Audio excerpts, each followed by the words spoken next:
Recovery after a rhinoplasty actually isn't that bad. You typically have a cast on your nose for 1 week. If you've had an open rhinoplasty, you have some stitches that are removed at that 1 week post-op visit as well.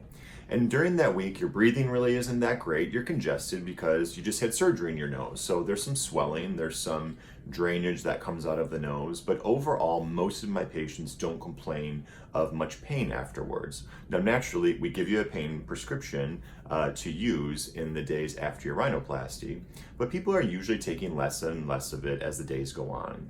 And it's not typically broken bone pain, it's more of just a soreness that you have. And so at that 1 week post-op visit, I take your cast off, I take your sutures out, and I don't put any packing in the nose, so there's really nothing to remove from inside the nose. And at that point, your profile looks really good.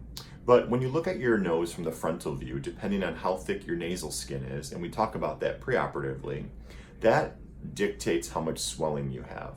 And so you may be very swollen, and the nose may not have the shape of a final result, and it usually does not at that point. But over the coming weeks, after the cast is removed and you continue to heal, you start to see gradual improvement and improvement to the shape of the nasal tip and the rest of the nose. Now, in terms of going back to work, going back to normal activities, most people go back to work at about 7 to 10 days. And I usually have you hold off on exertional activity for about 10 to 14 days just to be safe.